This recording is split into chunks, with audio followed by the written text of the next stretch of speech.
Boa noite a todos, sejam bem-vindos. Informamos que a reunião está sendo gravada e será postada no nosso canal do YouTube. Alguns registros vão para o Instagram, Facebook, enfim, distribuídos nas mídias sociais do clube, é, e tudo mais.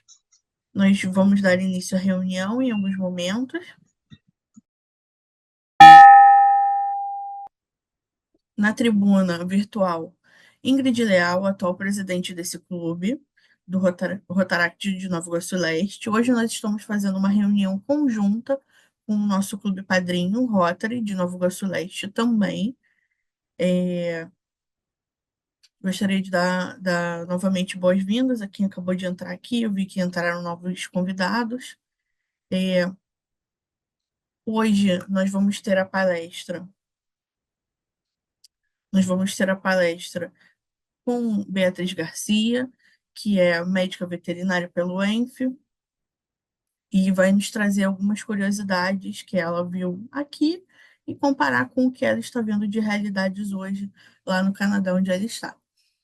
É, Hoje, não, por conta do horário mais avançado, não vamos ter nenhuma instrução rotária, nenhum comunicado, vamos deixar isso para o final, após o companheirismo, e já vou ler aqui o mini currículo para que a gente possa dar início à nossa palestra. Bom, Beatriz Garcia, 22 anos, é bacharel em Medicina Veterinária pela UENF e técnica em análises clínicas pela FATEC. Possui ampla experiência com animais domésticos, selvagens e pets não convencionais, que a gente já vê desde muito cedo, né? Que sempre gostou muito de animais. Beatriz, ela é ex-Interact, ela já participou do nosso clube em outro momento e agora está retornando agora para o nosso meio, como uma palestrante, trazendo seus conhecimentos. Já fez estágio no laboratório do Hospital Municipal Francisco da Silva Teles, na UERJ, com pesquisas em limnologia e qualidade da água. Já atuou, durante sua graduação como voluntária no Núcleo de Estudos de Pesquisa em Animais Silvestres, o NEPAS, e foi bolsista do Laboratório de Patologia Clínica Veterinária da UENF, onde realizou pesquisas como bioquímica, clínica, hematologia de diversas espécies. Atuou também como presidente e conselheira do Grupo de Estudos em Animais Silvestres da UENF. Em 2022, estagiou no Núcleo de Pesquisa e Conservação de Cervídeos na Unesp e contribuiu no setor de etologia aplicada à reintrodução e conservação de espécies, o CERCAS, participando de projetos para a conservação de espécies ameaçadas, incluindo seu TCC sobre a jacutinga. Atualmente, Beatriz está no ambiente de medicina veterinária no Canadá, atuando como assistente veterinária e colaborando no Laboratório de Saúde de Animais Selvagens da Universidade de Saskatchewan, além de ser voluntária no Living Sky Wildlife Rehabilitation em Saskatoon, ambos locais no Canadá.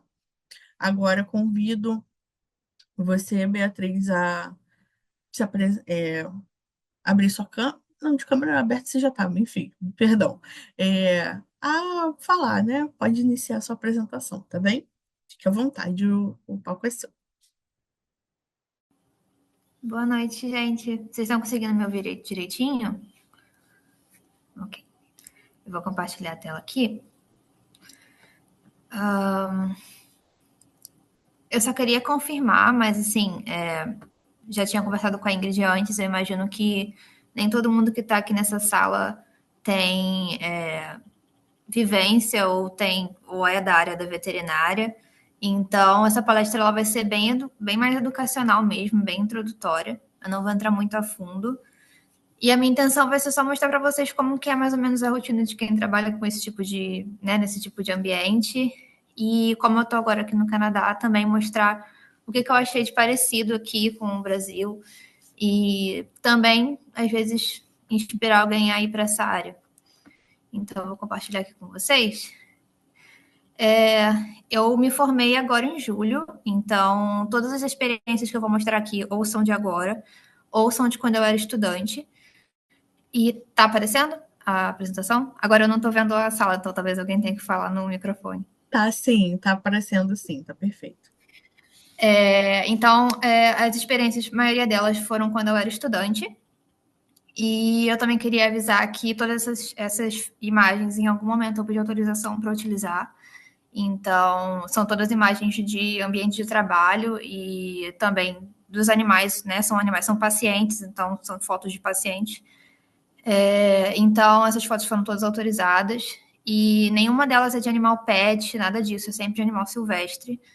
E eu acho que é sempre bom avisar isso para a gente saber, né, que a gente está lidando com um bicho que ele não é como um cão e um gato, e ele está em um ambiente de cuidado, então ele está sendo cuidado, ele está passando por algum problema e tudo mais, então a gente tem que sempre avisar. E, bom, o título da palestra é Reabilitação de Animais Selvagens no Brasil e no Canadá.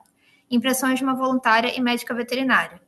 Eu vou falar as minhas impressões, ou seja, nem tudo que eu falo aqui vai ser a mesma experiência de outra pessoa que também está na área, nem tudo que eu falo aqui vai ser definitivo, e eu também não estou querendo dar nenhuma orientação técnica e nada do que eu digo aqui vai ser uma coisa. Eu não vou estar meio que autorizando ou ensinando ninguém a mexer com os bichos ou coisas assim. Eu sempre gosto de falar isso porque é uma área muito específica, precisa de muito treinamento e é bom a gente sempre falar as coisas com um pezinho atrás, assim.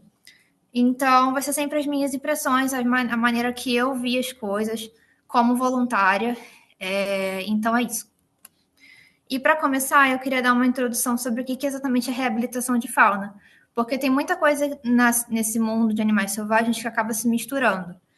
E basicamente, reabilitação de fauna é cuidados, né, algum tipo de cuidado que permita que um animal silvestre ou selvagem possa ser, primeiro e sempre, isso aqui é o obrigatório, ou é o que a gente sempre é o objetivo principal. Esse animal, o objetivo desses cuidados é que esse animal possa ser retornado para a natureza, sempre. Ou seja, se esse animal está com você, a intenção não é que ele fique com você, ou que ele seja criado como pet, ou enfim, que ele fique com você. A intenção é que sempre você consiga cuidar dele para fazer com que ele consiga se virar sozinho depois de ser solto de novo, voltar para onde ele veio.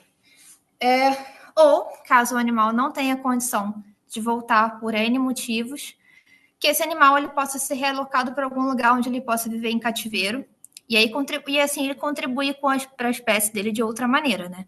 Ou com alguma pesquisa sobre a espécie, ou sendo um animal de educação ambiental, ou seja, ele pode ser utilizado para ensinar as pessoas sobre algum problema que ele tenha passado, ou, por exemplo, os animais zoológicos são alguns animais zoológicos são animais que passaram por reabilitação e não puderam ser retornados para a natureza. Então, existem esses dois cenários principais. O animal, quando ele retorna a ser do jeito que ele era antes, ele pode ser retornado para a natureza, ou então a gente vê uma solução diferente. Mas a intenção nunca é pegar esse animal, cuidar dele e ficar com ele. A intenção é sempre que esse animal seja realocado para algum lugar. E nisso entram os animais que são resgatados doentes, machucados, órfãos, os animais apreendidos por órgãos públicos, às vezes por conta de tráfico. Então, esses animais, eles geralmente, quando possível, vão para a reabilitação de fauna. E aí, essas imagens eu coloquei alguns exemplos de animais, e eu vou falar com mais detalhes sobre eles, mas basicamente, aqui é uma coruja buraqueira, com asa, né? Ela tá com uma tala na asa. E aqui um filhotão a gente chama de asa branca, né? Mas é uma pomba grande que a gente tem no Brasil chamada asa branca. Quem conhece aquela música do Luiz Gonzaga, essa música é dessa pomba. E, como sempre, eu vou ressaltar novamente aqui, o objetivo sempre vai ser dar outra chance para que o animal ele volte a prestar seu papel como espécie da melhor maneira possível. Ou seja, esse animal ele veio para recuperação porque a gente quer que ele volte a ser o que ele era antes. Então, a intenção é retornar o animal para a maneira como ele estava quando ele estava saudável, quando ele estava livre na natureza. Nunca vai ser, encontrei esse animal machucado aqui, vou cuidar dele e agora eu quero ficar com ele. Não existe isso. Reabilitação, a intenção sempre vai ser que esse animal vá embora depois.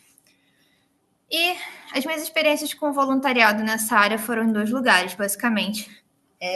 Eu trabalhei com outras coisas na graduação, mas com reabilitação de animais selvagens foi em 2 lugares. Um foi na minha universidade, no laboratório, né, da UENF, Núcleo de Estudos e Pesquisa em Animais Silvestres, do Hospital Veterinário. É um laboratório que trabalha com animais silvestres e durante um tempo recebeu animais para reabilitação.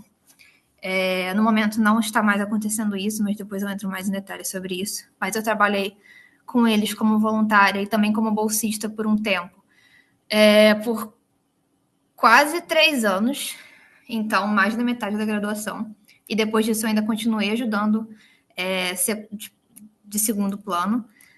E agora, aqui no Canadá, eu estou como voluntária no Living Sky Wildlife Rehabilitation, que é uma ONG, uma organização sem fins lucrativos que resgata e cuida desses animais. E aí, daí vem a intenção de trazer as diferenças que eu vi. Lembrando que desse lado aqui direito, eu estou falando de uma instituição pública, uma instituição de ensino, um laboratório de uma universidade, e desse lado aqui uma ONG. Então, só isso já dá algumas diferenças, mas não vou entrar muito a fundo sobre isso, porque aí ia ficar muito longo. Basicamente, o que eu queria começar falando já quebrando um pouco a expectativa, imagino, de algumas pessoas.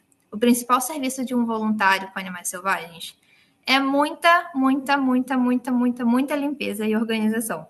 Isso é praticamente 90% do que você vai fazer.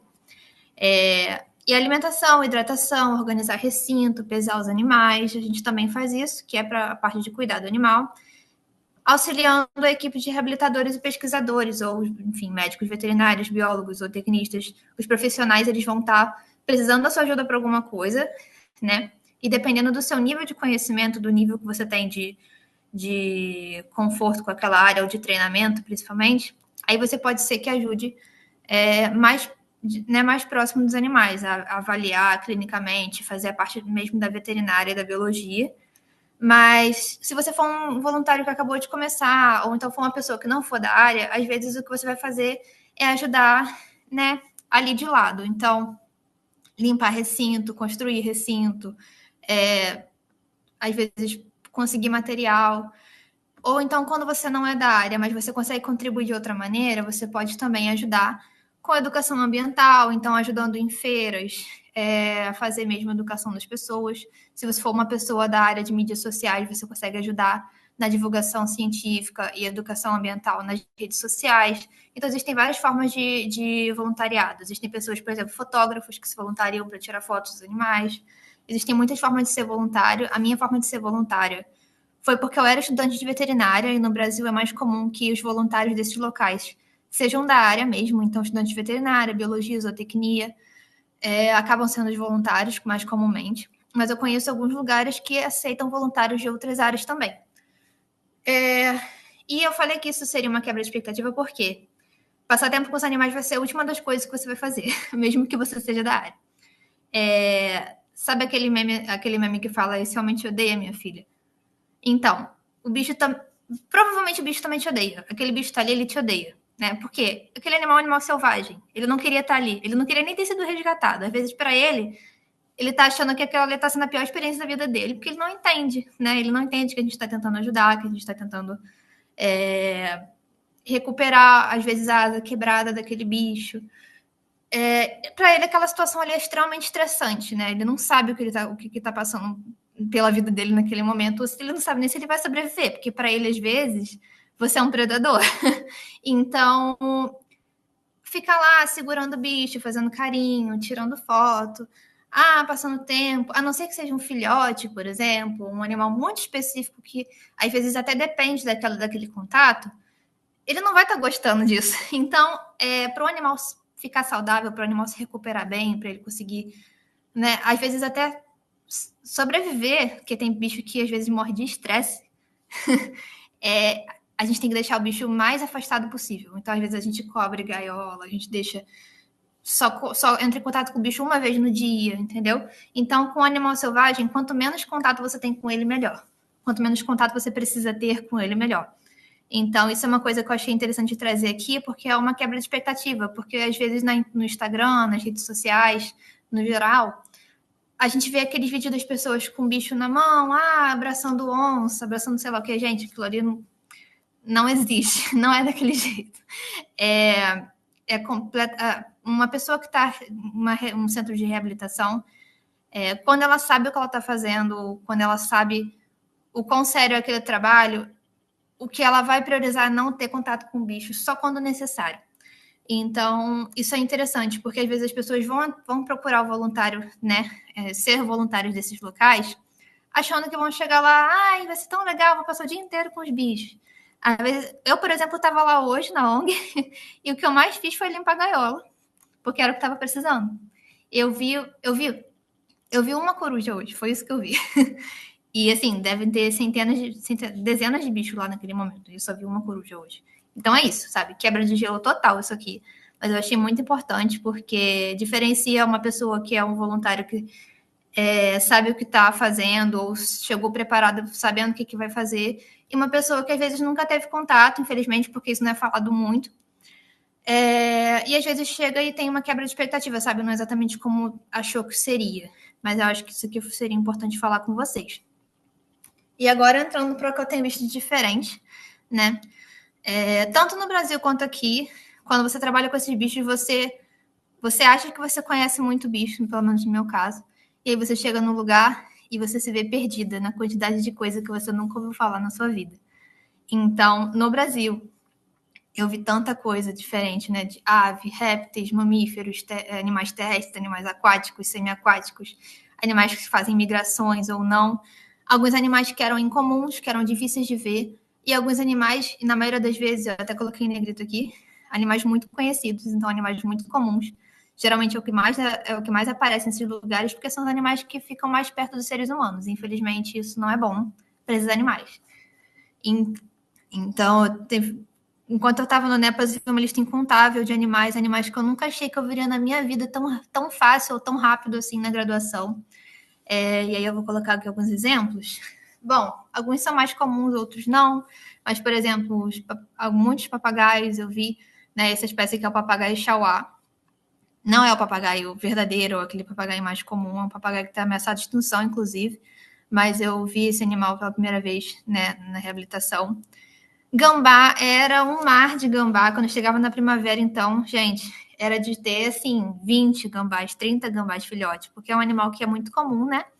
Acredito que muitas pessoas aqui já devem ter ouvido falar desse bicho ou já viram esse bicho. Então, é um animal que tinha direto, assim, é um bicho que dá até um pouco de desespero, às vezes, porque não para de chegar. Às vezes chega 8 gambás no mesmo dia. É assim. Um dos animais que eu nunca achei que eu viria no Rio de Janeiro, e quando aconteceu eu fiquei muito chocada, assim, foi o lobo-guará. Eu achei que esse animal era do Pantanal, assim, muito longe, que eu nunca viria esse animal no NEPAS na época, né? Mas quando aconteceu, eu fiquei, assim, sem saber o que pensar, que eu não esperava mesmo. E animais um pouquinho mais comuns também, que às vezes até as pessoas têm como pet, ilegalmente ou não, né? Esse aqui é um filhotinho de jabuti. Depois eu vou contar um pouquinho sobre essa lesão que ele tem aqui, ó, no casco. Mas, enfim, esse filhotinho aqui ele devia caber na minha mão na época. E aqui ele tomando um banho de sol dentro da água. Não é um animal aquático, ele só tá tomando banho mesmo. É aquele terrestre. E já vi de tudo no Nepas, assim, tartaruga marinha, aves marinhas também, fragata, muitos tipos de serpente, anfíbios, cachorro do mato, vários bichos mesmo. Isso é uma coisa muito, muito, muito importante no nosso país, assim, uma coisa que a gente tem que valorizar muito. Nosso país é muito diverso de animais, assim, você pode encontrar muitas espécies diferentes, e eu realmente vi isso quando eu estava na reabilitação aqui lá no Brasil. Então, isso me marcou muito, porque eu conheci tantas espécies que eu não imaginava, isso sendo bom ou não, né? Que eu fiquei assim, realmente é uma coisa que eu acho muito legal de falar. Depois eu vou entrar um pouquinho mais em detalhes nesse lobo-guará aqui, mas o fato dele aparecer no Nepas e ter me deixado chocada não foi por acaso. O fato dele aparecer no Nepas não é uma coisa boa, e depois eu vou explicar por quê. Então, temos também outras coisas mais comuns, por exemplo, esse aqui é um filhotão de bem-te-vi, né? Aquele bicho que fica gritando na sua janela o dia inteiro, né? E daquele meme do bem-te-vi, né? Então, também aparecer direto. Uma filhotona né, um pouquinho quase adulta já, de murucututu de barriga amarela, é uma coruja florestal. É comum em algumas áreas, eu imagino que talvez tenha em Nova Iguaçu. Provavelmente tem. Mas é uma espécie também que não é comum de aparecer na cidade, só em áreas bem arborizadas e com mata mesmo. E um pica-pau do campo também é um animal comum, mas para mim não é tão comum. Eu achei bem legal quando ele apareceu, mas é um animal que tem cidade, cidade que tem um pouquinho mais de mato, assim, arborizado eles aparecem. Então eu vi de tudo, assim. Isso aqui não é nem 10% dos bichos que eu vi. São só alguns que eu tinha foto e que eu sabia que eu tinha autorização para mostrar as fotos. E eu sou voluntária no Living Sky aqui no Canadá já tem um mês e pouquinho, um mês e 2 semanas, sei lá. Então não deu tempo de ver muita coisa e nem de tirar fotos de muita coisa, principalmente porque aqui esse país ele tem umas regras de foto, de tirar foto que são muito restritas. Então essas coisas são muito restritas. Eu precisaria de pedir autorização para cada foto que eu tirasse. Então eu tinha 2 fotos, pedi autorização para eles para mostrar aqui, mas assim o choque já tá assim que eu cheguei, o choque foi imediato. Assim, eu não conhecia nada do que estava lá. Parecia que eu tinha começado do zero, assim. O pessoal não ficava brincando comigo que parecia que eu era uma enciclopédia de nome científico, porque era só largar o nome assim que eu sabia dizer qual que bicho que era. Aqui eu comecei do zero, assim. Eu sabia qual que era o bicho, às vezes, porque eu via na TV e tal, mas o que esse bicho fazia, ou qual que era o nome científico, enfim, coisas assim mais técnicas eu não fazia ideia. E tem alguns animais que são bem emblemáticos, bem comuns, assim, tipo os ravens, que são esses corvos grandões aqui. É um animal bem comum aqui. Essa é uma foto que eu tinha. E isso aqui foi semana retrasada, a primeira vez na vida que eu vi uma salamandra. Salamandras no Brasil são bichos muito raros, só tem 3 espécies e elas são todas na Amazônia. Então imagina que eu achava que eu nunca ia ver uma salamandra na minha vida. E aí, do nada, chegou uma salamandra. Assim, e eu fiquei em choque, porque eu não estava esperando. Então, assim, uma coisa que eu já posso falar que eu fiz foi ver uma salamandra na minha vida. E ela é verdinha, assim, com essas listrinhas pretas, bem fofinho. Então, também para dizer, né, que tem coisas que eu vi que eu esperava ver, que era os corvos, gansos, enfim. E bichos que eu nunca imaginava que eu veria na vida e chegou assim tão fácil. Tipo essa salamandra. E quando eu falei para eles que eu ia fazer essa palestra, eles também me ofereceram, além das fotos que eu pedi autorização, eles falaram para eu usar algumas fotos deles também, do Facebook deles. Então, eu até selecionei aqui alguns outros animais para dar de exemplo, né? Então, eles têm muitas espécies de coruja, a gente também tem várias espécies de coruja, mas essa aqui é uma coruja que, por exemplo, eu não sei o nome ainda, ainda estou aprendendo. Eles têm lontras, que a gente também tem, né? Então, esses animais também são recebidos pelo Living Sky e eram recebidos pelo NEPAS, mas eu não cheguei a ver, eu tive azar. E muito passarinho, muito passarinho. É a mesma coisa do que no Brasil. Isso realmente não tem jeito. Tudo quanto é tipo de passarinho que vocês imaginarem.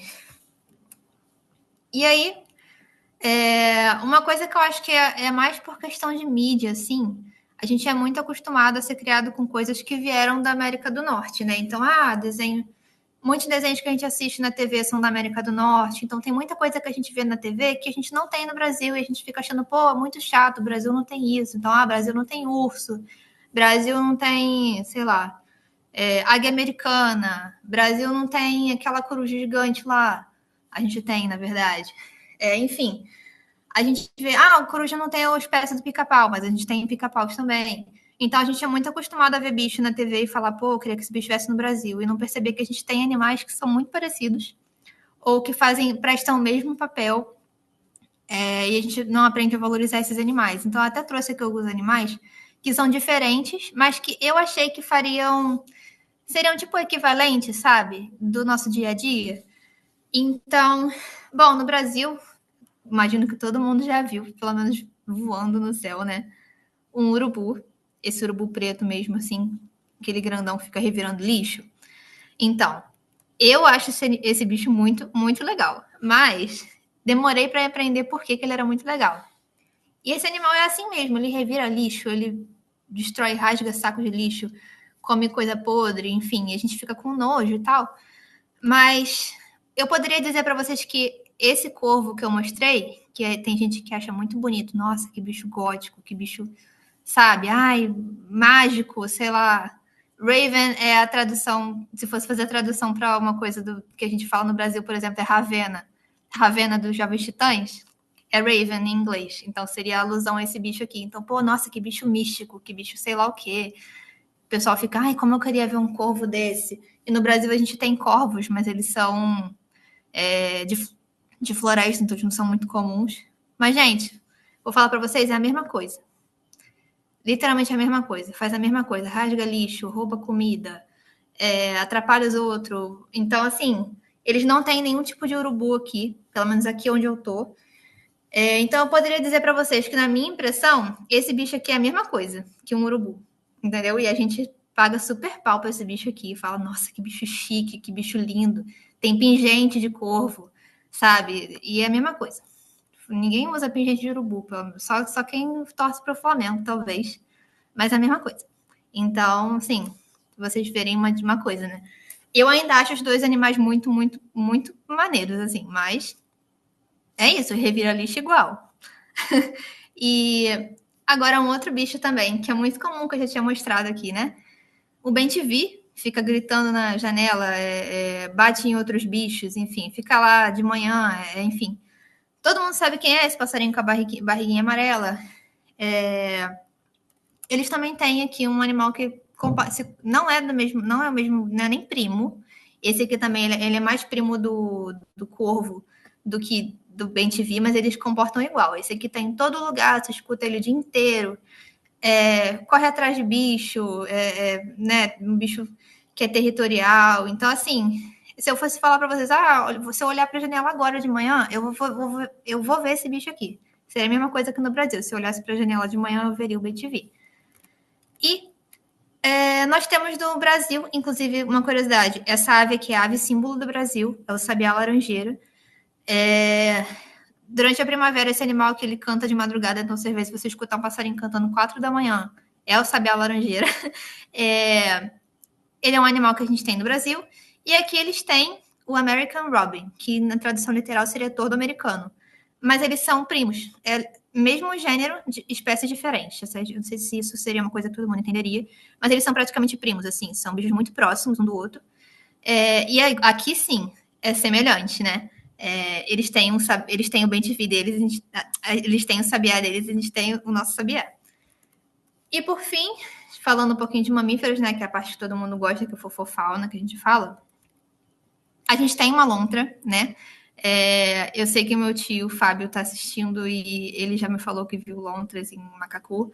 Esse animal, para quem mora perto de Rio, às vezes conhece ou sabe de alguém que conhece. Algumas pessoas acham muito fofo, algumas pessoas acham que esse bicho é uma praga porque rouba peixe de açude, enfim. É um animal que a gente tem no Brasil e que também tem aqui. Então é um animal muito parecido também, mesma situação. São animais primos e a gente tem no mesmo lugar. A gente tem, cada um tem o seu, né? Mas são muito parecidos. E por que eu mostrei essas fotos?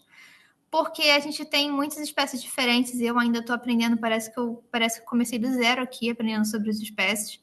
Mas eu conversei com ele sobre o que eu poderia falar nessa palestra e eu queria trazer para vocês alguns motivos pelo qual esses animais eles chegam para a reabilitação, porque eles são recebidos para a reabilitação. E por incrível que pareça, os problemas são os mesmos. Eu não sei nem a quantos milhares de quilômetros eu estou do Brasil nesse momento. Não sei de cabeça. E os problemas são exatamente os mesmos. O motivo pelos quais esses bichos chegam é inacreditável, que uma coisa ou outra até difere, mas, assim, eu não cheguei lá e fiquei tipo assim, nossa, sério que isso acontece aqui?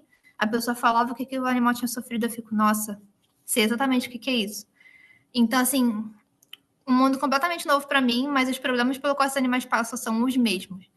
E aí, antes de começar a mostrar, eu queria dar um espaço para vocês falarem também e perguntar o que esses animais sofrem. Eu quero que vocês me digam se vocês já passaram por alguma situação que vocês encontraram um animal na rua ou que vocês souberam por alguém de algum animal que passou por alguma situação que vocês viram, só para saber o quanto vocês já, sabe, O quanto vocês já tiveram contato com esses problemas que esses animais selvagens eles passam? Alguém quer falar? Alguma experiência que já teve? Se alguém gostaria de falar, pode levantar a mão e abrir seu microfone para poder interagir aqui na palestra, tá bem? Eu não Se sei quiser para botar no não comentário sei para também, pode vocês, botar. mas o som para mim picotou. A sua pergunta, Beatriz, picotou para mim. Eu perguntei se vocês gostariam de compartilhar alguma experiência que vocês já tiveram de encontrar um animal machucado na rua e por que aconteceu, se vocês conhecem a história de Eu queria alguém. fazer uma pergunta, Bi. Nós tivemos algumas respostas, Bia, aqui pelo chat. Uhum. O Marcelo Reis Eu queria fazer a comentou. Boa noite. Ele abriu o microfone agora para perguntar. Boa noite, Beatriz. Boa noite. Beatriz, eu estou adorando sua palestra. Estou adorando. Para mim está sendo de muito proveito entender a realidade aí e ficar um pouco surpreso de saber que os problemas são os mesmos nossos. Eu achava que país primeiro mundo talvez fosse bem mais, tivesse menos impacto, mas eu acredito, como você está falando, que o nosso maior impacto é que são os conflitos com o ser humano, né? Com a expansão urbana em cima das áreas rurais, das áreas de floresta, eu acredito que sejam os mesmos. Então, Isso, vai ser tudo que eu vou falar aqui, ou foi diretamente causado por um ser humano, ou indiretamente causado pelo ser humano. Então, todos os problemas que eu vou mostrar têm alguma coisa a ver com isso. E não precisa ser um bicho grande. Ah, encontrei uma onça no quintal uma vez. Meu tio achou uma onça machucada no meio da rua. Ah, conheço alguém que atropelou uma capivara. Às vezes você tem encontrado um passarinho caído, ou então, encontrei uma serpente atropelada aqui. Ou então, apareceu uma serpente na minha casa, apareceu uma serpente no meu quintal. Só isso já diz muita coisa pra gente. Então, se você já passou por alguma experiência dessa e quiser falar, pra gente ver, né? Só pra compartilhar mesmo esse tipo de experiência. Porque eu sou da área, eu conheço muito, mas eu imagino que pessoas que não são da área possam ter passado por alguma situação assim também. Então, Isso foi uma reclamação que ela fez comigo. Eu vou começar, posso? pode. Não foi nenhuma uma experiência minha, mas assim, eu acompanhei de perto a experiência de um amigo. No mesmo período em que eu comecei com os coelhos aqui, né? Ele ficou muito desesperado ali na região mesmo de Tinguá, em Nova Iguaçu, porque ele tinha achado uma fêmea de gambá. E ele falou que, por muita sorte, tinha participado de um grupo, tipo, uma semana antes na região, falando que toda vez que encontrasse um gambá atropelado, machucado, que olhassem na bolsinha para ver se não tinha os filhotinhos, que era uma prática. Eu não sei se realmente é uma prática, esse é um ponto. E aí ele assim fez, foi lá, olhou. Para surpresa dele, tinha um filhotinho vivo. E aí o que aconteceu? Aquele filhote passou a ser o terceiro filho da família, porque ele, despreparado, acabou correndo para procurar como fazer para dar um leite para aquele filhote. Esse filhote já entendeu que aquela família passou a ser a dele, porque ele não tinha outro gambá para oferecer como a mãe substituta. Então, eu acho que algumas regiões aqui no Brasil, principalmente com os casos de gambá, isso é bem comum, né? De você entrar, quem está, então, nessas regiões mais perto de mato, acho que o gambá é uma incidência bem comum, não? Não, com E é certeza. essa prática mesmo de ter que mexer na bolsinha para ver se é uma fêmea e ver se tem filhote, é comum eles estarem guardados? Então, sim. Eu nunca passei pela experiência de precisar mexer com um gambá que eu encontrei na rua, mas a chance de, dependendo da época do ano, se for primavera, por exemplo, se for em maio, junho, até agosto, assim, se encontrar um gambá e tiver machucado, tiver deitado, tiver morto, às vezes se você olhar vai ter filhote. Porque ele chegou numa época de reprodução e aí é a época que chove filhote de gambá para reabilitação. E eu conheço muita gente que encontrou gambá e encontrou filhote e cuidou do filhote. E o filhote acabou ficando manso. A gente nem chama de doméstico, a gente chama de manso, porque não é um animal doméstico, mas o animal acaba ficando manso, porque é um filhote de mamífero, e que nem a gente, ser humano. Qualquer filhote de mamífero precisa ser cuidado, né? Então eles acabam ficando mansos, e a pessoa acaba ficando com o bicho. Eu já conheci pessoas que ficaram com esses animais por muitos anos. É um animal que vive, acho que até uns 6 anos, assim, já caquético de velho, mas até uns 6 anos esse bicho consegue viver. E acontece, não é incomum. E é uma coisa, né? Eu até não ia falar muito sobre isso aqui, porque ia ficar um pouquinho longo, mas aquela coisa do animal te odeia funciona para muitos bichos, mas para filhote de mamífero não funciona na maioria das vezes. E isso é um probleminha, porque é fácil de se apegar. Muito fácil de se apegar a filhote de mamífero. Porque filhote de, né, um filhotinho com pelo e tal. E a gente tem costume de se apegar, né? Você tá lá cuidando dele, tá oferecendo leite, tá tentando fazer o bicho sobreviver. E ele cresce e às vezes fica manso. Acontece com o gambá, não acontece com todo bicho, mas com o gambá acontece. E a gente tem dificuldade de se apegar, de se desapegar, né? Mas o certo seria devolver esse animal para a natureza. E gambá é um bicho que se vira muito bem sozinho. Então, às vezes, o gambá, não sei se vocês já tiveram a oportunidade de ver um gambá adulto, mas um gambá adulto deve ser assim, sem a cauda, deve ser a cauda, com a cauda seria, né, mais comprido. Mas a gente soltava filhote de gambá desse tamanho assim, e o bicho vivia sozinho, assim, tranquilamente. Então, é um animal que é muito manso, mas é um animal que se vira muito bem sozinho. Às vezes a pessoa fica com medo de soltar, porque acha que, eu tô tendo que cuidar dele, e ele não me morde, ele não passa perrengue comigo, eu consigo cuidar dele direitinho, deve ter se apegado, agora ele faz parte da família. Mas, assim, às vezes, se você tivesse soltado esse animal, ele estaria super bem também na natureza. Então, é uma coisa meio polêmica, mas acontece, e as pessoas sempre têm assim, a intenção da pessoa sempre muito a melhor de todos, né? O fato da pessoa ter tirado tempo da vida dela para cuidar desse bicho, mas é isso, assim. Quando a gente está na reabilitação, a intenção é que a gente quer que esse animal volte, né, para a natureza. E o mamífero é mais complicadinho mesmo. Eu quero fazer uma pergunta. Pode fazer. Eu quero. Aqui em Cachoeira de Macacu, tudo bem, Mira? Boa noite, pessoal. Boa noite. Aqui em Cachoeira de Macacu acontecem muitos atropelamentos de animais. Semana retrasada eu estive na APA de Cachoeira de Macacu, aí eu fiz amizade com o guarda florestal e me levou numa salinha lá dentro. Tinha uma jaguatirica atropelada. Morta já, tadinha. Estava já no formol, e para poder empalhar. Eles empalham todos os bichos que eles pegam atropelados. Tem tucano preto, bico preto, tem muitos animais. Como é que funciona aí no Canadá? Então, eu ainda não tive experiência de ver muitos bichos, assim, grandes atropelados, porque a ONG que eu participo, eles têm uma limitação de espaço, e dependendo de qual bicho for, eles não têm nem autorização e nem espaço para ter o bicho, então eles acabam encaminhando para outros lugares. Mas aqui eu sei que tem muito. Aqui eles têm muito mamífero grande, né? Mamífero de grande porte. Então, aqueles cervos, alces, aqueles de mamífero grande mesmo. Pelo que eu sei, esses bichos são atropelados o tempo inteiro. E é um bicho que tem muito aqui, assim. Se a gente dirigisse para fora da cidade, eu ainda não tive essa oportunidade, mas é uma coisa que eu quero muito fazer. Se dirigir para fora da cidade aqui meia hora e olhar para o canto da estrada, você vai ver manada, assim, caminhando. E aí, nossa, que nem vaca, que nem boi, assim, na estrada. E esses bichos são muito atropelados. Mas um bicho que é muito atropelado, que as pessoas não percebem porque não é mamífero e não ficou na estrada às vezes, é pássaro. Nossa, pássaro é muito, e o tempo inteiro. Então, pássaro eu já vi.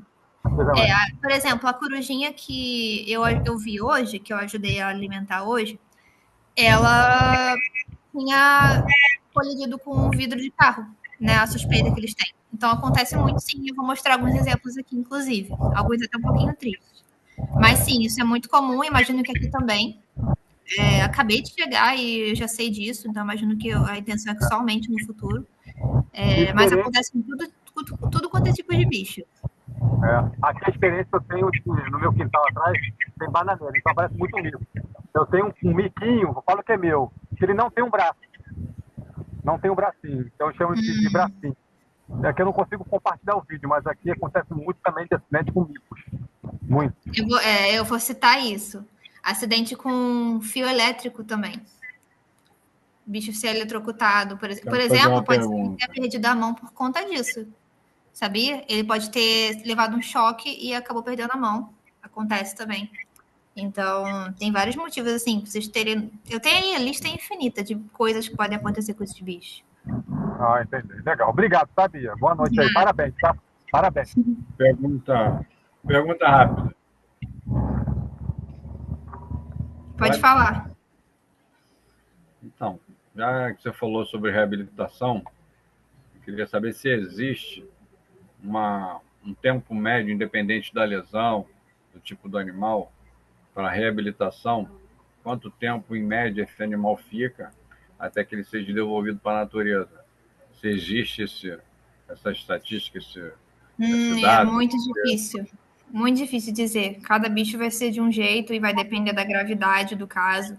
Às vezes o bicho chega e dependendo do que a gente encontrar, a gente já sabe que o bicho não vai sobreviver. Ou às vezes o bicho já chega tão debilitado que acaba que ele não...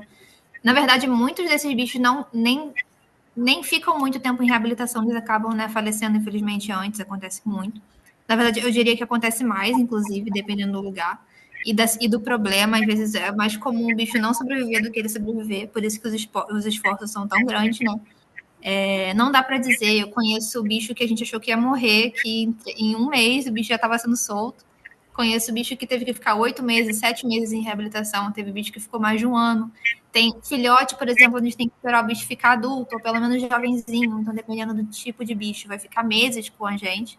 Então, é muito variável, depende muito do motivo que o bicho foi, né, para reabilitação. Tem bicho que fica uma semana, tem bicho que fica um mês, e é por aí vai. Eu queria afirmar, você falou da evidência das gambás, né? Tem muito gambá que sofre acidente, atropelamento, ou vai em um local onde não deve, como pessoas que têm cachorro, né? Você já tinha comentado que cachorro ataca muito gambá, enfim. Uhum. Queria até parabenizar o pessoal aqui do Parque Cunhambebe, aqui na Costa Verde, em Mangaratiba. Por um acaso, eu estou terminando um trabalho de brigada florestal com eles, eu acompanho o trabalho dos guarda-parques lá, assim como os biólogos, né? Que é constante você ver os moradores levando algumas espécies, alguns animais para lá, e em algum momento eles fazem essa reabilitação, essa integração novamente do animal para a mata, né? Então, em algum momento eles saem e devolvem para a natureza. Mas eu percebi que o número de gambá realmente é bem maior do que qualquer Nossa, outro. explosivo. Muito. Às vezes, se você tem 40 animais, a gente fica com gaiola 20 são gambás, sabe? É assim, de tão comum que fica, dependendo da época do ano. É realmente explosivo. Quando tá na primavera, nossa, a gente já se prepara. Eu conheço um lugar que recebe voluntário só para cuidar de gambá. De tanto gambá que recebe. Eu fico pensando agora, recentemente, como a gente teve um crescimento, né, nas queimadas. Nós tivemos muito problema com isso esse ano. Inclusive, foi esse o motivo que eu aceitei o trabalho de vir trabalhar nessa época agora, né, como brigadista, e eu fiquei me perguntando quantos animais não devem ter sofrido algum acidente por conta desses incêndios. Né? Pois não é. só aqui no Brasil, mas deve ter acontecido em outros lugares aí no mundo. Com certeza.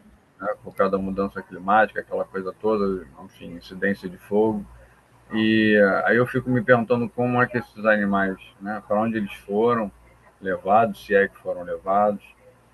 Então tem uma série, quando você fala de reabilitação, você fica imaginando sempre que momento e o que causou a necessidade desse animal, né, de um ser humano, de repente estar intervindo e buscando uma reabilitação para ele. Sim, eu, por exemplo, talvez tenha sido azar, ou no caso, na verdade, sorte, sempre sorte, né? Mas eu não vi muitos animais que sofreram queimadas na época que eu estava no NEPAS, porque na época não teve muita queimada mesmo.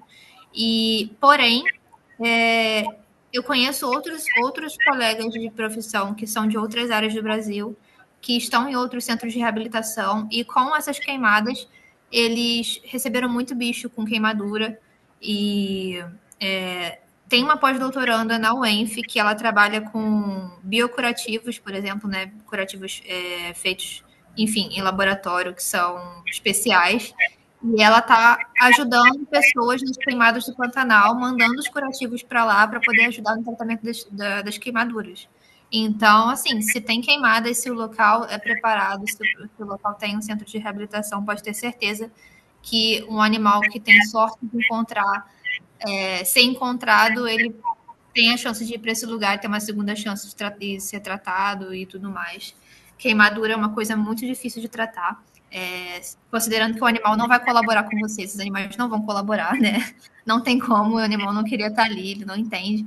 É ainda mais difícil de tratar. Então, enfim, é isso. Também é um grande problema, que eu não tive muita experiência com isso, mas é recorrente também em algumas regiões do Brasil, que a queimada também acontece todo ano. Isso deve ser muito recorrente, principalmente no Centro-Oeste ali. E aí, passando aqui, eu vou falar algumas historinhas de alguns animais que eu conheci em reabilitação no Brasil. Porque aqui eu ainda não tive tempo suficiente, também eu acabei de começar, eles ainda estão me ensinando como as coisas são feitas aqui. Apesar de que aqui eles sabem que eu já tenho experiência com algumas coisas, eles me colocam para fazer bastante coisa que geralmente voluntário novo não faz. Mas eu tenho mais histórias do Brasil, então eu vou contar os que eu conheço. Então, aquela coruja do início da palestra foi ataque por gato, né? Então, os gatos pegaram ela e aí ela chegou com a asa fraturada, com marca de mordida, e a gente fez essa tala, mas muito comum, principalmente com ave, né? O bicho chegar. Gato parece que não, mas gato é um problema muito grande. Existem espécies de aves que foram extintas por conta de gato de rua. Então, é um problema muito sério, e foi o caso dessa coruja.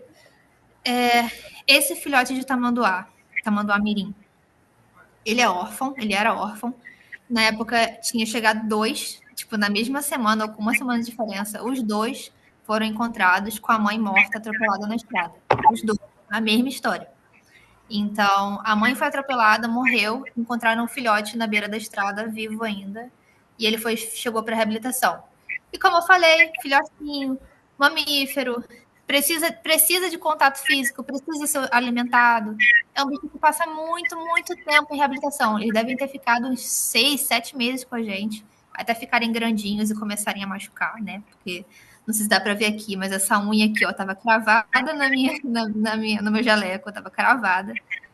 Esse bicho vai ficando forte pra caramba e esse bicho machuca mesmo sem querer. Então, quando o foi ficando grandinho, foi ficando mais independente, a gente já começou a fazer dessensibilização. Parou de mexer com eles, deixou eles sozinhos, ensinou a se alimentar sozinho. Então, acontece muito a gente encontrar filhote órfão por atropelamento. Colisão em estruturas. Então, essa corujinha aqui é uma corujinha do mato. A suspeita é que ela colidiu com um carro, né, com um veículo, que ela foi encontrada perto de uma estrada. Só foi encontrada caída. E ela teve trauma crânioencefálico. Ela literalmente bateu a cabeça. Enfim. Essa foi a coruja foi o bicho que a gente achou que não ia sobreviver. A gente achou que ela chegou tão mal que a gente pensou, gente, esse bicho não vai sobreviver. Não tem o que fazer. E depois eu vou contar um pouquinho da história dela com um pouco mais de detalhes. Mas ela foi um caso de colisão em estrutura. E agora é o caso do lobo-guará. Esse bicho apareceu em uma propriedade, apareceu no quintal de uma casa, em São João da Barra, no norte do Rio de Janeiro. E na reviravolta de estar ali no quintal, tentando fugir, ela ficou presa numa árvore, prendeu a pata numa árvore, e naquele terror ali de querer fugir, ela quebrou a pata. E ela foi encontrada, foi resgatada e trouxeram para mim. No início da palestra, eu falei que eu nunca achei que eu viria esse bicho na minha vida no Rio de Janeiro. Por quê? Esse bicho, ele é nativo do Cerrado. O Cerrado é um bioma que ele tem ali Minas Gerais, Mato Grosso do Sul, Goiânia, Goiás, ali, sabe, bem no centro do Brasil. É um lugar que eu não vivo, que eu não vivia, né? Eu era do Rio de Janeiro, Mata Atlântica, praia, floresta, tropical. Eu não achei que eu iria ver esse bicho. E pra mim, tudo bem. Tipo, se um dia eu viajar pro Cerrado, eu talvez veja. Quando esse bicho chegou, eu fiquei tão incrédula que eu fiquei, gente, não é possível. Será que eu sou burra? Será que eu não sabia que tinha esse bicho aqui? E aí, conversando com o pessoal, tentando entender o que tinha acontecido, eu descobri o quê? Por conta das queimadas, né? Foi comentado agora há pouquinho. A Mata Atlântica, que é o bioma do Rio de Janeiro, está perdendo, né, distribuição. Então, a gente está tendo cada vez menos mata. E o que acontece depois que a gente perde mata? Aquilo ali vira o quê? Para a gente criar bicho, ou vai virar um campo descampado, assim. E isso parece muito com o Cerrado, com o bioma do Cerrado. Então, bom, quem faz o limite de estado é o ser humano. O bicho não sabe onde é que fica o Rio de Janeiro, onde é que fica Minas Gerais. Então, esses lobo-guará, por conta desse ambiente que está sendo degradado da Mata Atlântica, eles estão vindo cada vez mais para cá. Esse animal que não era da Mata Atlântica está começando a aparecer.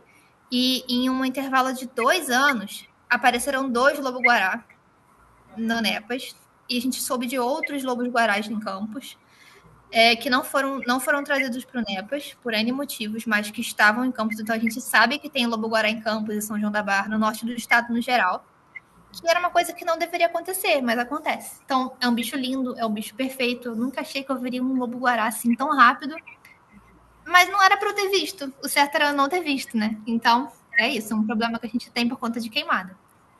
Mais bichos órfãos, gambá é um mar de gambá órfão, ou porque a mãe foi atacada por cachorro, ou porque a mãe foi atropelada, ou porque alguém espancou a mãe, sabe? É um bicho que sofre a gambá, de todos os jeitos que vocês pensarem, porque é um bicho que está muito perto da gente, né? E mais um bicho foi colisão por estrutura. Se eu não me engano, essa outra coruja aqui, que a gente chama de caburé, corujinha caburé, ela bateu numa janela. Bater em janela, gente, é recorde. O passarinho bate em janela o tempo inteiro. Porque eles não veem. Se a janela for espelhada, então eles não vão perceber mesmo. Então, isso é um problema muito grande, tanto aqui no Canadá quanto no Brasil. A ave bate em janela o tempo inteiro. Então, é uma problemática muito séria também. Mais órfãos, de todos os tipos que vocês pensarem, mas geralmente é ave, mais comum. Então, aquele filhotão de asa branca. Vocês podem ver que foi trazida por alguém, ó, porque a pessoa colocou num vasinho de barro, colocou uma palhazinha aqui para trazer o bicho. Filhotinho de coruja, a pessoa encontra. Às vezes o filhote está aprendendo a voar, acontece muito. O bicho está aprendendo a voar, acabou de sair do ninho, assim, tá ganhando asa.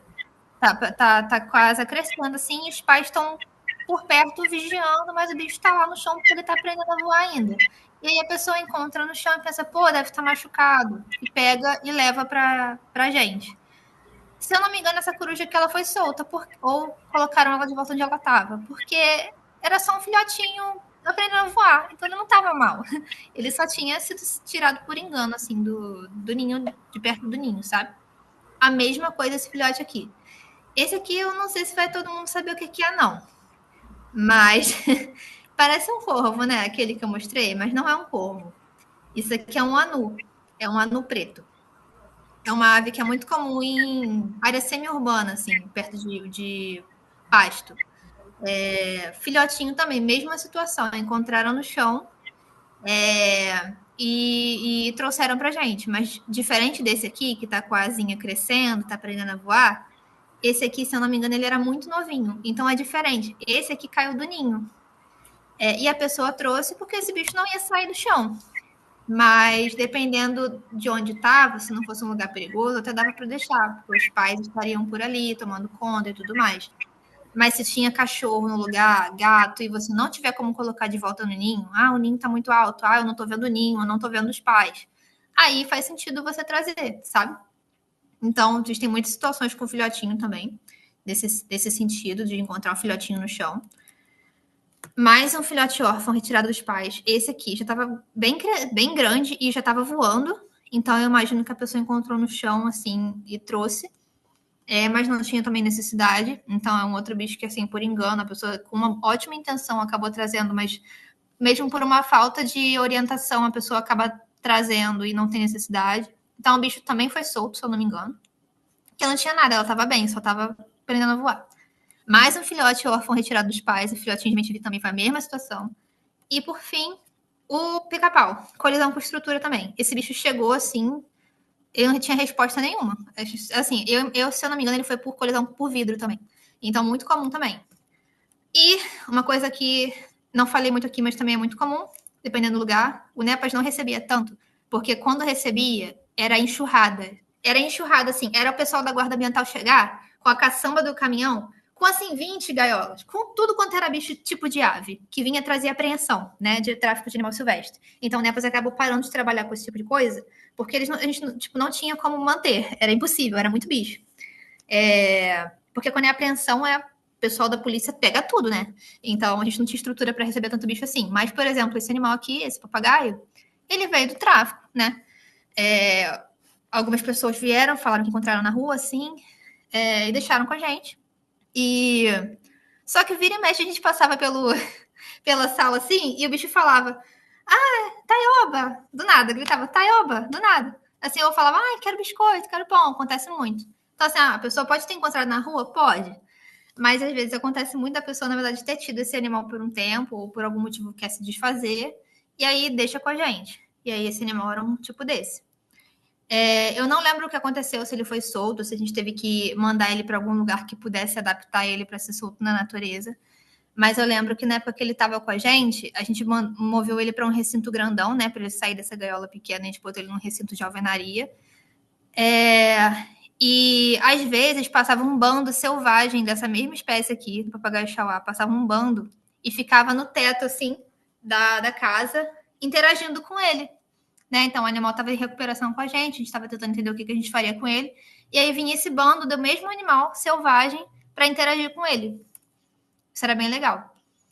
E jabuti é um bicho, eu adoro jabuti, mas é um bicho muito bobo. Por quê? A defesa do jabuti é se esconder dentro do casco, né? Só que aí, quando tem cão e rato, tipo, quando a pessoa, quando ele é criado por alguém também, né, ilegalmente, e a pessoa cria num lugar que está aberto, ou fica à noite aberto, o bicho fica exposto ao relento, ou cria junto com cão e cão, assim, o bicho se esconde lá, só que a espetinha fica para fora, né? Aí o cão, o rato chega, come isso aqui tudo. Come tudo, né? Casco, rói tudo, fica tudo ruído. E os dois foram a mesma situação. Casco ruído, pé ruído, então a gente teve que amputar a perna de jabuti, porque a perna estava toda comida, assim, isso é muito comum também. É um bicho que é uma gracinha, mas tem que tomar cuidado, não, né, com o próprio cão, ou às vezes com um rato mesmo, isso acontece muito. Mas eles ficaram bem, foram recuperados, a gente cuidou das feridas, é um bicho muito resistente, então é um animal que se deu bem no final, a gente conseguiu ajudar. Até o jabuti que perdeu a patinha, ele ficou bem depois. Isso foi só alguns exemplos. Tem coisa que eu não tinha foto, eu não tinha como explicar. Mas bicho envenenado, urubu envenenado, por exemplo. Bicho com projétil, tanto arma de fogo quanto chumbinho, muitos chumbinhos, muito gavião com chumbinho, pessoa, né, que vai brincar com essas armas e acha que é legal tentar acertar bicho voando. Né? Já recebemos muito com um animal com projétil alojado. Cortador de grama, a gente já recebeu muita serpente machucada, porque a pessoa está cortando a grama e não vê, e aí tem uma serpente passando e passa com o cortador de grama em cima do bicho. Linha de pipa o tempo inteiro, bicho todo cortado com linha de pipa, ou com linha de pipa amarrada no corpo. Armadilha adesiva, que o pessoal usa para pegar rato, coloca ali a sementinha. Quantidade de ave que a gente já viu presa em armadilha adesiva, muita ave mesmo. Ingestão de lixo, né? Principalmente com animal aquático, assim, tartaruga marinha, eu sei que isso é uma coisa mais comum de saber. Animal espancado, com gambá acontece o tempo inteiro, gambá espancado. Serpente espancada também, muito comum. Eletrocutamento acontece muito com sagui, com coati, que esses bichos que andam nos fios, assim, da fiação, e acaba sendo eletrocutado. Então, tem muita coisa que eu não mostrei aqui, eu consigo continuar falando, eu coloquei até umas reticências aqui de vários exemplos de coisas que eu já vi acontecer.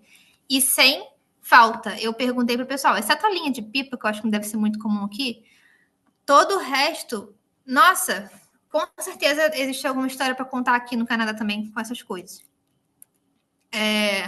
E, bom, eu posso ter trazido alguns exemplos meio tristes e tal, falar, mas final feliz pode ser bem difícil. Às vezes é muito difícil você conseguir fazer um animal ficar 100%, mas eles são possíveis. Então, aquela corujinha que eu mostrei, que tinha batido a cabeça, tinha tido um trauma, a gente achou que ela ia morrer, porque a gente botava a mão na frente dela assim, ó, fazia assim, rapidão assim na frente dela. E ela não via nada, ela não fazia nada. Ela tava 100% sem resposta. Ela ficava parada, quieta, assim. A gente fazia assim perto dela. Ela nem se movia. Então, assim, ela teve cegueira momentânea, perdeu os sentidos. Eu não sei nem como é que ela ficava em pé. O bicho estava completamente em choque. A gente pensou que ela não ia sobreviver. Mas com o tempo ela foi melhorando. Ela tá com esse olhinho verde aqui, não é porque ela bateu o olho e o olho ficou verde. Isso aqui é porque a gente fez um teste. A gente chamou um oftalmologista para ver o olhinho dela, porque o olhinho dela estava inchado. E ela, além de ter o trauma na cabeça, ela machucou o olho, então a gente teve que tratar do olho também. E exatamente 28 dias depois, ela foi solta. Ela recuperou completamente os sentidos, completamente. Ela ficou tão bem que ela conseguiu fugir da gaiola dela. Por sorte, a gente tem algumas medidas de segurança, mas a gente conseguiu pegar ela de volta. Ela ficou tão bem que ela já estava assim, pronta para ir embora. Ela mesma já queria ir embora por conta própria. Então, ela foi solta. Então, assim, tem casos que a gente pensa, meu Deus, isso não vai dar certo, e acaba funcionando. E eu queria mostrar aqui para vocês, mostrar que é um pouco semelhante mesmo. Vocês estão vendo agora a minha tela do YouTube? Sim. Tá demorando um pouquinho. Mas eu quero mostrar 2 vídeos curtinhos de como que é a rotina desses lugares. Primeiro do Nepas e depois do Living Sky. Para vocês verem que tem muita semelhança mesmo. Esse vídeo aqui chama Pacientes. Vai ficar sem som mesmo, não tem nenhum problema, fica só uma musiquinha. E aí é isso, eu queria mostrar para vocês, né, alguns bichos que a gente recebe de tudo quanto é tipo. O Brasil é um lugar muito, muito diverso, assim. Se encontra de tudo quanto é tipo de bicho. Isso, por exemplo, é um guaxinim. Para quem acha que não tem guaxinim no Brasil, a gente tem um guaxinim. O nome dele é mão pelada. Aqui a gente chama de mão pelada. A gente tem, então, um guaxinim, né? Não é só na América do Norte que tem. Serpentes. Essa serpente, nossa, campeã de espancamento. Filhotinho de tamanduá. Aqui a gente solta ele um pouquinho para tomar sol e ficar procurando formiga no chão. Mais serpentes. Então, recebe de tudo quanto é tipo de bicho. Passarinho pra caramba. Esses aí eu imagino que tenha sido de tráfico. E filhote de lontra. Então, aí a lontra do Brasil. A gente tem uma lontra no Brasil também. Então, não é só da América do Norte. A gente não tem águia americana, mas a gente tem esse bicho que é incrível. Eu amo esse bicho, que é o carcará. Serpentes, assim, que a gente acha que... Serpente é um bicho que sofre muito. Mais espécies de papagaio. De novo, filhotinho de lontra. Então, tem de tudo, gente. Já vi jacaré, não contei, mas já vi jacaré também. Então, muito diverso mesmo. E no Living Sky, para vocês verem que tem coisas que são parecidas sim, e nesse vídeo eu achei para mostrar. O Living Sky, ele teve uma época, eu acredito que ainda tenha, eles participam de um programa de TV. Então, eles têm programas de TV da região aqui. Então, às vezes, eles filmam o que eles fazem lá. E eu até deixei com a legenda para vocês conseguirem entender tranquilamente. Mas eu tirei o som mesmo. Então, de tudo, né? Tem esse porco-espinho. Porco-espinho a gente não tem no Brasil, mas tem lá. Isso é diferente. A raposa que viu no vídeo, no início, a gente não tem. Mas a gente tem nossos tipos de raposa. Gaviões diversos. Desse, né, gavião, temos. Raposa. Esquilinho terrestre, coruja. Tem sempre um bicho que a gente não tem aqui, mas tem no Brasil, ou vice-versa, ou tem um parecido. Então, né, coruja, novamente o porco-espinho. A gente não tem porco-espinho, a gente tem o ouriço, que são bichos diferentes. Mas, a gente tem aqui cangambá, mas só no sul do Brasil, então não é tão comum, no Rio de Janeiro não tem. Texugo a gente não tem aqui, é um bicho diferente. Eu nunca vi um texugo. Então, tem vários tipos. Novamente, o esquilinho terrestre. E o que não mostrou aqui, mas que tem, que eles recebem muito, muito aqui também, é a lontra, né? Então, a lontra que eu vi no Brasil, eu também vou ter uma lontra parecida aqui. talvez eu tenha a oportunidade de ver no futuro. E, para finalizar, eu queria explicar como que você pode ajudar. Como eu tinha perguntado, eu imaginei que teriam pessoas que teriam histórias, né, para contar, de pessoas que tiveram que passar por essa situação, de viram um bicho, tentaram ajudar de alguma maneira, ou não conseguiram encontrar um local que pudesse receber. Isso vai depender muito de região para região.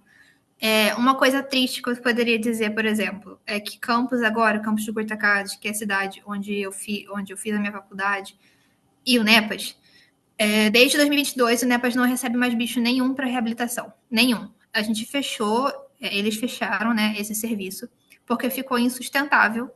A gente não tinha muito apoio financeiro da prefeitura.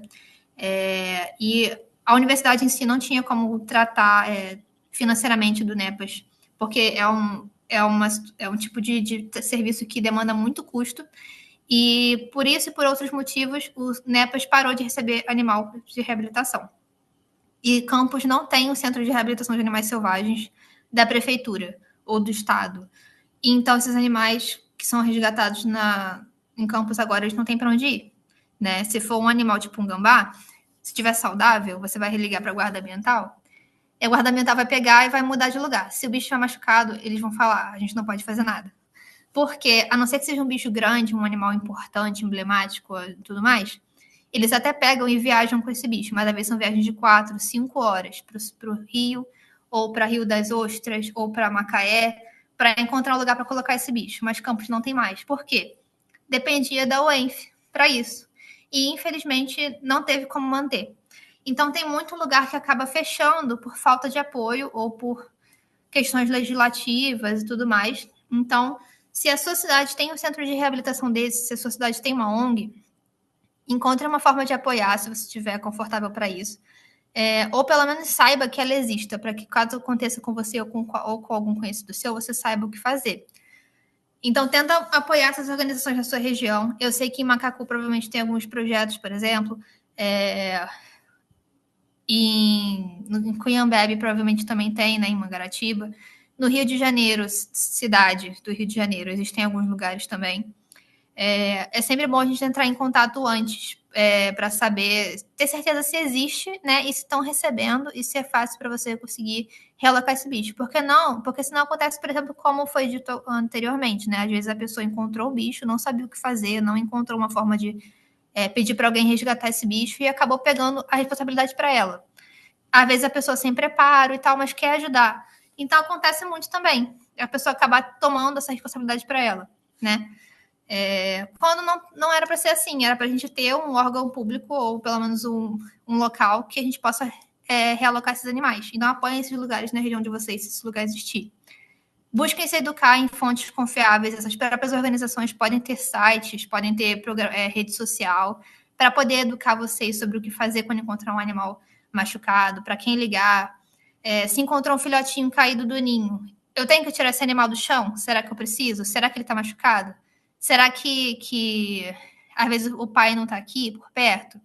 Será que às vezes só eu ficar de olho não é o suficiente? Ou será que eu tenho que pegar esse bicho e ligar para alguém, né, e tirar ele daqui? Então, sempre saber se educar em fonte confiável. Nem toda conta de Instagram e TikTok é fonte confiável. Então, também ficar de olho nisso.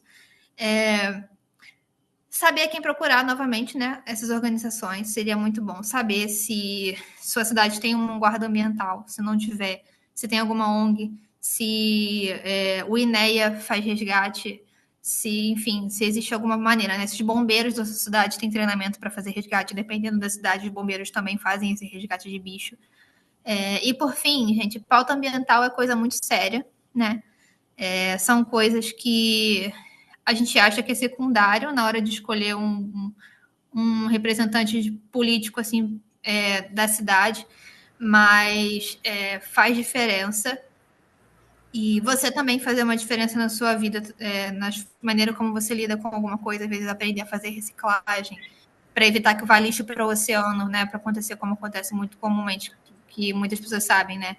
De animal de mar ingerir lixo, tudo isso, né? Coisas individuais e coisas coletivas de pauta ambiental são coisas muito sérias. Então, sempre tentem procurar apoiar políticos que levam isso a sério. Tanto porque, se às vezes a gente tivesse um representante político em campus que levasse essa pauta ambiental a sério, o NEPAS não teria fechado, né? Fechado, entre aspas, porque o NEPAS é um laboratório. O laboratório faz pesquisa, né? Faz aula. A função de um laboratório é isso. A reabilitação era uma coisa a mais que a gente fazia, mas que acabou sendo fundamental para a cidade, porque até agora, 2 anos depois, ainda não tem um lugar que substitui o NEPAS. Às vezes, se a prefeitura de campus levasse isso a sério, não precisaria chegar a esse ponto, né? Então, para vocês verem. E, assim, eu espero que vocês tenham gostado da palestra. Eu acho que eu falei muito mais do que eu queria, mas foi porque vocês também interagiram muito, e aí eu agradeço por isso. Bom, é isso. Obrigada. E se tiverem mais dúvidas, pode falar. Eu tenho um Instagram que eu também faço algumas ilustrações, e tenho um e-mail para caso alguém queira entrar em contato. E aqui tem uma coisa para falar.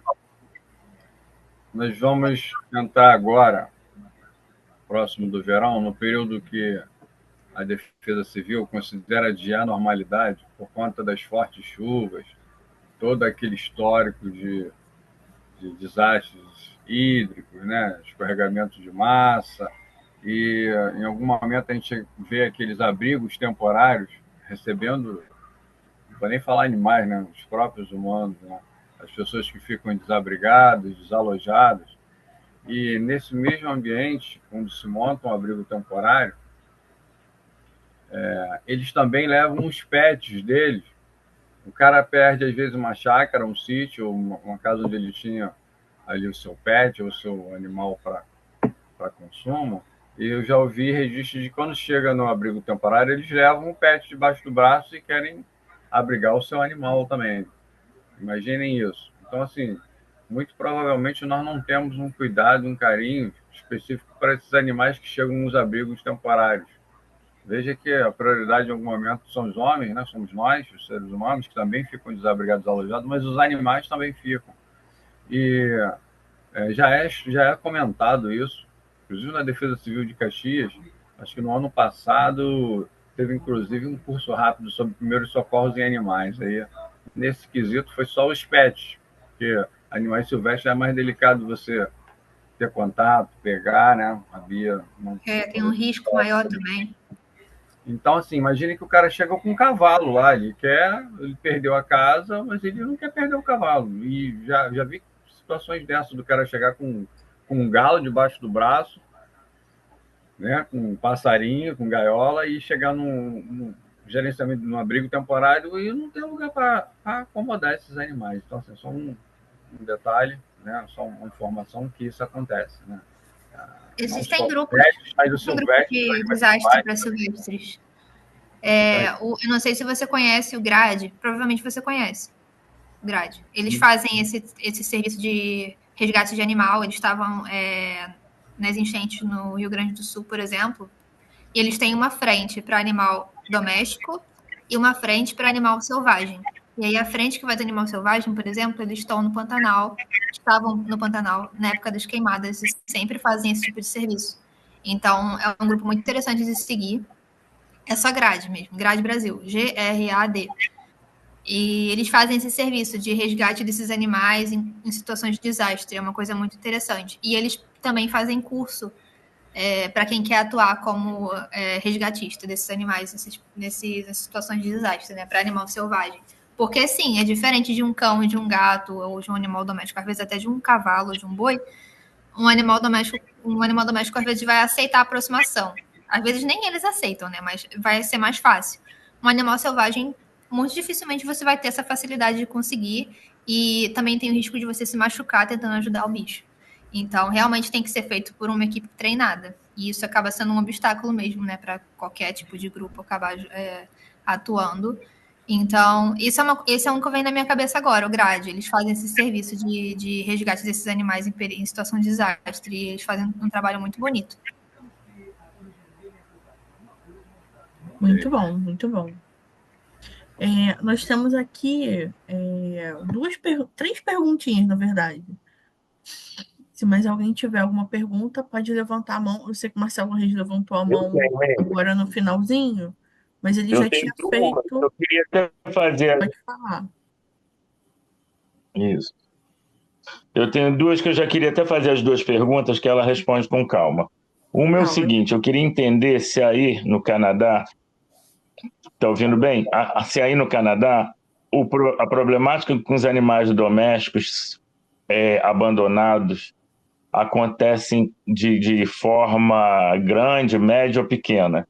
Porque aqui está um caos. Só que aqui está um caos que eu percebo no Brasil inteiro, porque eu participo de vários grupos. Então, as pessoas, às vezes, em determinadas localidades, elas acham que ali é o pior lugar. Não, está um caos de forma geral. Então, esse problema com o abandono de animal doméstico é um. E outra coisa, eu gostaria que você falasse rápido do teu TCC sobre a jacutinga. Eu fiquei super interessado, até porque é uma ave que eu pesquiso muito. E aí, se você puder falar alguma coisa sobre ela, Ok. tá?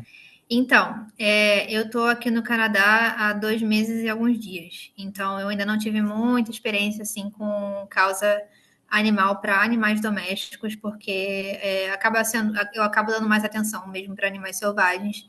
Mas no hospital veterinário que eu trabalho, por exemplo, eu acabei tendo acesso à informação, e também por conta da universidade que é aqui do lado, que eles têm ONGs aqui que atuam com esses animais de rua ou animais abandonados. O nome da ONG é SPCA. E é isso, né? Eles recebem esses animais que foram abandonados, situação de abandono ou situação de maus tratos. Porém, nesses 2 meses que eu passei aqui até o momento, eu não vi nenhum animal na rua. Eu vi gato, mas eu vi gato assim no quintal. Né? Imagino que seja gato de pessoa e a pessoa acaba deixando solto. Que não é uma coisa legal, gente. Por incrível que pareça. Não sei se isso vai chocar algumas pessoas, mas gato não tem que ter acesso à rua.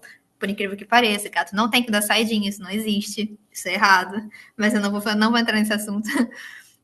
Mas cachorro de rua, gato moribundo assim na rua, eu não vejo. Não vejo mesmo. Porém, no hospital veterinário que eu trabalho, tem gatos resgatados. Tem uma gatinha, por exemplo, que ela tem a orelhinha e a ponta da cauda cortada, né? Falta um pedacinho. Ela não tem a pontinha da orelha e não tem a ponta da cauda. A cauda dela é amputada. Porque ela estava abandonada na rua e era inverno, e aí ela teve queimadura por frio. Então ela foi resgatada e perdeu esses pedacinhos, né, do corpo, porque, enfim, queimou de frio. Então tem bicho abandonado aqui, eles existem, mas a quantidade é muito menos comum do que no Brasil, com certeza. Mas eu acho que o fato da gente ter época do ano fria aqui, muito fria, a cidade que eu tô chega a menos 40, dependendo da época do ano, assim, no inverno pesado, chega a menos 40. Então, não é um ambiente também que acaba propiciando você ter bicho o tempo inteiro na rua, porque esses animais acabam não sobrevivendo, provavelmente. Então, também tem a situação de que a gente está em um ambiente muito diferente, geograficamente, né? Mas eu sei que tem ONGs que trabalham, fazem esforços que podem para resgatar esses animais quando eles são abandonados ou quando eles fogem, enfim. E conheço animais que foram resgatados, né? Mas assim, de eu sair aqui fora agora e ter um cachorro na rua, não me aconteceu ainda. Ou então de eu tô vendo, passando por um restaurante, tem um cachorro ali do ladinho esperando comida, que nem tem no Brasil, muito bar, né? Barzinho que tem aquele cachorrinho parado ali esperando uma carne. Não vi ainda também. Mas eu não sei se isso é uma medida da cidade, se às vezes foi azar meu, mas eu sei que tem ONGs aqui sim, e eles fazem um trabalho que eu imagino que seja efetivo, né? E aí eu não sei qual que é a função da prefeitura, por exemplo, né? Se tem alguma. Se a prefeitura acaba sendo envolvida ou não. Mas com certeza é muito diferente do Brasil nesse sentido, né? Não vejo bicho na rua tão comumente assim. E sobre a jacutinga, a UENF tem um outro laboratório que trabalha com animais selvagens, que é da biologia. O NEPAS é do Hospital Veterinário. E o CERCAS, que é o Setor de Etologia Aplicada à Reintrodução e Conservação de Animais Selvagens, nome grande, ele é do Laboratório de Ciências Ambientais da Biologia, mas eles aceitam alunos da UENF toda, né? Então, eu era da veterinária e fui aluna lá. O meu TCC foi com a jacutinga, que é uma ave ameaçada de extinção, que a gente tem no Brasil, e ela já é extinta no Rio de Janeiro e em alguns outros estados. E a gente tem um criador conservacionista, né? Então a gente cria esse animal em cativeiro, reproduz esse animal e os filhotes são mandados para reintrodução. Então, esses animais eles são reintroduzidos na natureza para poder tentar restabelecer. Esses animais eles são reintroduzidos em São Paulo, mas eles são criados em campos na nossa universidade. E eu trabalhei nesse lugar. Eu não incluí ele aqui porque ele não trabalha com reabilitação, né? A gente não dá para chegar lá no Cercas e falar, encontrei esse passarinho, vocês cuidam. Não é esse o trabalho do Cercas. O Cercas só trabalha com esses bichos específicos, né? E a jacutinga foi um objeto de estudo no meu TCC. Eu fiz um manejo sanitário do plantel, né? Então, a gente fez a avaliação clínica de todos os animais adultos, todas as reprodutoras, né? Que são as aves que reproduzem os filhotinhos que são mandados para a introdução. As reprodutoras sempre ficam lá. Fizemos o manejo clínico desses animais, coletamos a amostra para análise molecular, para testar para algumas doenças, e aí isso viraria um banco de informação da espécie, né, em cativeiro. E a gente também discutiu algumas informações sobre isso, né, algumas implicações, tipo assim, se o animal era positivo para uma doença, o que isso pode aplicar no fato dos filhotes só serem reintroduzidos? Será que esse animal potencialmente está positivo para uma doença, será que ele passa isso para o filhote? A gente está soltando o filhote com uma doença e a gente não sabe? Então, foi meio que isso, assim, meu TCC. Não dá para detalhar muito mais do que isso. Mas, além da jacutinga, o laboratório, ele também é parceiro da Associação Mico-Leão Dourado, de Silva Jardim. Então, além da jacutinga, a gente também trabalha com mico-leão dourado, com saguis, híbridos no geral e as problemáticas que eles causam para o mico-leão dourado. Preguiça de coleira. Trabalhava com trinca-ferro até uns anos atrás. Então, é um laboratório que trabalha com um animal ameaçado de extinção. É uma realidade diferente. Por exemplo, é uma outra forma de trabalhar com animais selvagens, diferente da reabilitação animal, né? Trabalhar com animais ameaçados de extinção. E, se eu for detalhar um pouco mais, vai ficar mais complexo. Mas, o meu TCC foi meio que sobre isso, né? Espetacular, Beatriz, espetacular. Já captei a mensagem toda, muito legal. Muito bacana. Obrigada. Eu estou muito feliz com esse encontro, até porque as demandas são muitas, né? Mas eu acho que está na mão da gente agora pensar organizadamente sobre como fazer para aumentar a voz de quem não consegue falar, né? E com isso manter também a nossa humanidade de uma forma mais equilibrada, porque afinal de contas, sem ele, sem a natureza, realmente a gente não é coisa nenhuma, a gente é só mais um. Mas é isso. Exatamente. Posso, agora que a gente finalizou as perguntas, tinha mais uma, mas o rapaz precisou sair. Então, de repente, ele vai entrar contigo. E ela responde, vai ficar gravado para eu ouvir. Verdade. Ele chegou a perguntar aqui pra gente como você ingressou na ONG. E aí, na ONG aqui do Canadá? Eu não entendi se foi a do Canadá ou não. Como ele saiu, vamos interpretar que foi na do Canadá. Ok, eu vou falar das duas então, só pra ficar mais fácil também, porque isso é uma diferença importante, que eu não comentei aqui, porque ia ter que entrar nos outros assuntos, assim, ia ficar muito, muito denso. Mas, no Brasil, eu atuei como voluntária com animais silvestres porque eu era aluna de medicina veterinária.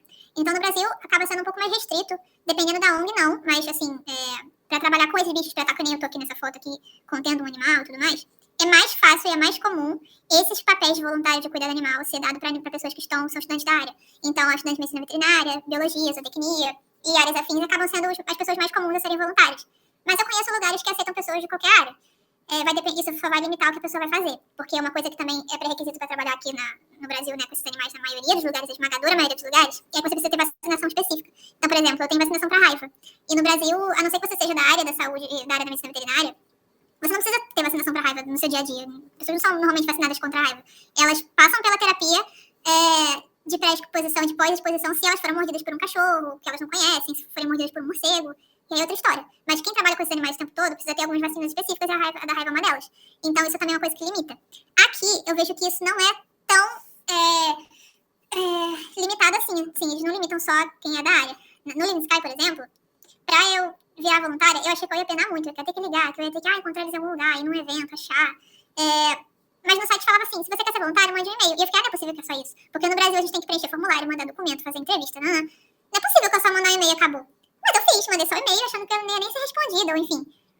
Demorou um pouquinho, uma semana mais ou menos, mas eles me responderam. E eles me responderam falando, obrigada pelo interesse, vamos ter uma orientação no dia tal. Se você tiver interesse em vir, só confirma e é isso. Entendeu? Eu fiquei assim, gente, é só isso mesmo? Como assim? Não me pediram nada, não me pediram pra confirmar que eu era veterinária mesmo e tal. Óbvio que quando eles descobriram que eu era veterinária no meu primeiro dia, eles ficaram tipo, nossa, ela é veterinária, sei lá o quê. Eu não tenho autorização ainda pra trabalhar como veterinária aqui plena, porque aqui eles fazem tipo uma prova da UAB que a gente tem no Brasil, e tem que fazer uma prova de título pra poder trabalhar como veterinária plena aqui. Então isso vai demorar um pouquinho ainda, eu tô aqui só 2 meses. Mas o fato de eu ser veterinária, ou seja, de eu ser da área, de já ter experiência antes, eles ficaram assim muito felizes, porque eles estão acostumados a receber criança, receber adolescente, ou gente que acabou de entrar na faculdade, ou então idosos, adultos que querem ser um hobby. Então eles recebem gente de qualquer tipo para ajudar, porque eles escalam as atividades. Então, assim, os voluntários menos experientes ou com menos técnica, eles colocam para fazer serviços mais simples, né, de limpeza, de organização, de ajudar na arrecadação, porque eles são uma ONG, então eles são independentes, então eles precisam arrecadar dinheiro sozinhos. Então, na ONG foi assim, foi super fácil, mas no Brasil pode ser um pouquinho mais complicado, né? Por exemplo, a Ingrid, por exemplo, que eu sei que fez marketing de propaganda. Não, eu queria muito ajudar, queria muito ser voluntária no lugar desse. Eu conheço ONGs e projetos de conservação, enfim, que eles aceitam voluntários de mídias sociais, que trabalham com mídias sociais, ou o pessoal do jornalismo, de letras, enfim, para, por exemplo, atuar como voluntários mantendo redes sociais, mantendo sites, fazendo conteúdo audiovisual. Então, assim, existem muitas formas. Por exemplo, Aves de Noronha, o pessoal que é de Fernando de Noronha, eu sei que eles fazem isso. O pessoal que trabalha com projetos de animal marinho, que eu também conheço alguns lugares que fazem. Então, tem como você trabalhar assim. Mas no Brasil é um pouquinho mais difícil. Até porque tem leis diferentes e tal. Por exemplo, a dona da ONG, né, a chefe da ONG, ela é reabilitadora. Ela é habilitada para reabilitar animais. Mas ela não é veterinária. Eu não sei se ela é bióloga, mas ela não é uma veterinária. Tipo, o que dá autorização para ela reabilitar animais é porque ela é habilitada, porque ela é uma reabilitadora. Ela fez um curso de reabilitação.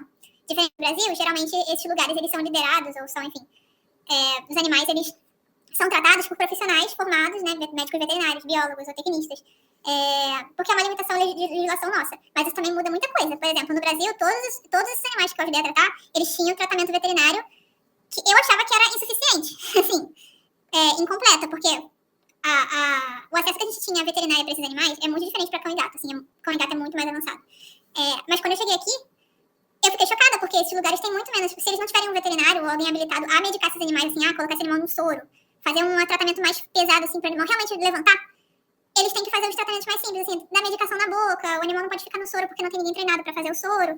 Então, é limitado nesse sentido. Mas em outras situações, por exemplo, eles são melhores do que a gente, né? Por exemplo, nisso, de que eles são muito mais flexíveis de receber voluntário. No Brasil é muito mais difícil. Então tem essas diferenças, né? Mas, respondendo a pergunta, foi mais fácil que eu imaginei, mas no Brasil eu imagino que seja mais difícil. Vai ser complicado achar um lugar que você só manda e-mail e tá resolvido, tá certo, você só vim, sabe? Eu já não tava esperando isso aqui, não. Foi bem chocante, né? Imagino. Poxa, muito bom. Muito, muito obrigada pelo todo o esclarecimento, toda a experiência que você pôde compartilhar com a gente. Eu vou agora fazer o compartilhamento aqui do nosso certificado que a gente fez aqui. Vou te enviar. Como você preferir, por e-mail, pelo WhatsApp, pelos dois? Pode ser por e-mail, pelo WhatsApp, pelos dois. Vou ler aqui para você o certificado de agradecimento. O Rotary Club de Nova Iguaçu Leste e o Rotaract de Nova Iguaçu Leste conferem a Beatriz Garcia, médica veterinária pela UENF, presente certificado. Ih, perdão, eu preciso dar uma consertada nele. Porque o nome da sua palestra saiu errado, me desculpe. Mas, pela sua palestra, no dia de hoje, 6 de novembro de 2024, assinado por mim, pela Gabriela Fernandes, que é a presidente atual do Rotary de Nova Iguaçu Leste. Será encaminhado, chegará às suas mãos, corrigido, tudo certinho, tá bem? Show, tudo bem. Para finalizar aqui a nossa noite, Dai tá de volta? Estamos firme e forte. Pode. Ela precisa dar uma saída.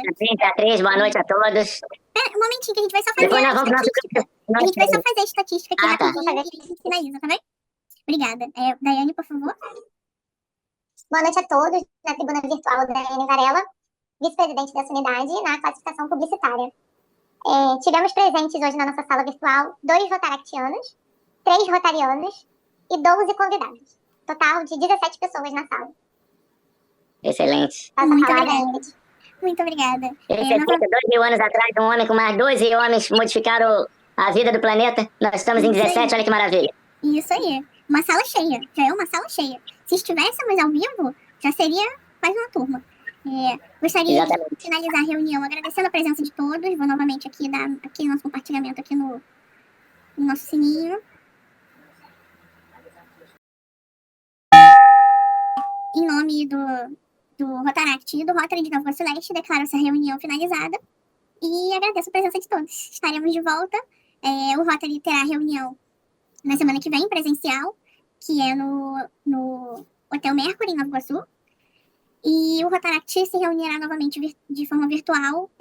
Nós estamos vendo se a gente vai fazer uma presencial agora, mais para o final do mês, ou se a gente vai manter virtual. Mas vocês conseguem manter esse acompanhamento com a gente nas mídias sociais. Ou, se preferirem, podem entrar no nosso grupo de amigos do clube, que lá a gente sempre passa todas as informações também. Obrigada, Bia, pelos conhecimentos, pelo tempo. Eu sei que o horário aí é diferente do nosso. E, no mais, muito obrigada a todos. Vou finalizar a gravação. Obrigada, Sensacional, gente. Muito bom.